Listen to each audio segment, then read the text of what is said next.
মাননীয় সদস্য জনাব শামীম ওসমান নারায়ণগঞ্জ ৪ সম্পূরক প্রশ্ন করুন। জি মাননীয় স্পিকার, আপনাকে কৃতজ্ঞতা জানাচ্ছি আমাকে এই প্রশ্নটি করতে দেওয়ার জন্য, কারণ এটা আমার সেন্টিমেন্টের ব্যাপার। মাননীয় মন্ত্রী, স্বাস্থ্যমন্ত্রী, উনি অত্যন্ত সুযোগ্য একজন ব্যক্তিত্ব। গত অধিবেশনে উনি আমাকে কথা দিয়েছিলেন আমাকে জানাবেন। আমি জানতে চাই, জাতির জনক বঙ্গবন্ধু শেখ মুজিবুর রহমান মেমোরিয়াল ট্রাস্ট কর্তৃক 11/7/2021 সনে জাতির পিতার কনিষ্ঠ কন্যা শেখ রেহানার নামে মেডিকেল কলেজ হওয়ার কথা ছিল। 2021 থেকে 2024 পর্যন্ত আমি জনগণ আমাকে বেতন দেয়, আমি জনগণের বেতনে এই সংসদে এসে বসি, কিন্তু আমি জনগণকে জানাতে পারি না যে জাতির পিতার কন্যা শেখ রেহানার নামে মেডিকেল কলেজটা কেন এখন পর্যন্ত হয় নাই।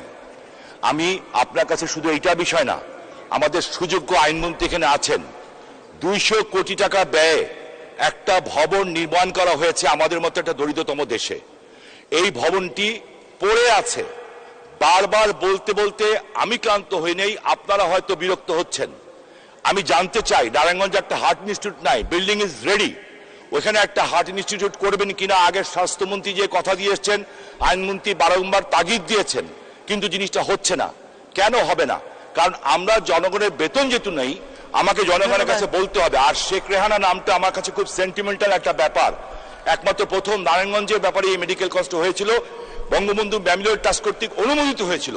এটা কেন হয় নাই, কাদের কারণে হয় নাই, আমি আপনাকে জানতে চাই। এবং এই সংসদ অধিবেশন চলাকালীন সময় আইনমন্ত্রী মহোদয়ের সাথে আলোচনা করে ওই ভবনটির ব্যাপারে সিদ্ধান্ত নেবেন কিনা দয়া করে আপনি একজন সুযোগ্য মন্ত্রী, আপনার কাছে আমি অনুরোধ জানাচ্ছি। মাননীয় মন্ত্রী, মাননীয় স্পিকার, আপনাকে ধন্যবাদ। ধন্যবাদ মাননীয় সদস্য। মাননীয় মন্ত্রী। ধন্যবাদ মাননীয় স্পিকার। মাননীয় সংসদ সদস্য এই বিষয়টি আমাকে আগেও অবহিত করেছেন, তবে আমি যতটুকু জানি যে বঙ্গবন্ধু পরিবারের কারো নামে কোনো কিছু করতে গেলে যেটা বঙ্গবন্ধু ট্রাস্টে, সেই কাগজটা আপনি আমাকে দিবেন দয়া করে। আর পরবর্তীতে যে কথা জিনিস করেন, হার্ট ইনস্টিটিউট, মাননীয় প্রধানমন্ত্রী কিছুক্ষণ আগে আপনাদেরকে যে জিনিসটা অবহিত করলেন যে কোনো কিছু করার আগে আমাকে দেখতে হবে জনবল। একটা হার্ট ইনস্টিটিউট পট করে করা যায় না, এখানে আমার জনবল লাগবে, দক্ষ জনবল। সেই জনবল আমার আছে কিনা? আমাদের ঢাকা শহরে যে সেন্ট্রাল ইনস্টিটিউটগুলো আছে সেইখানেই আমাদের যে ঘাটতি আছে।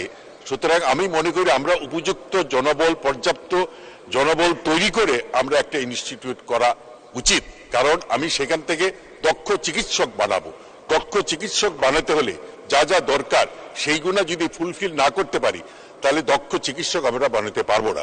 আমি আগেও বলছি, এখনো বলছি, আমি কোয়ালিটি সম্পন্ন, মানসম্পন্ন চিকিৎসক চাই, আমি কোয়ান্টিটি চাই না। ধন্যবাদ মাননীয় স্পিকার।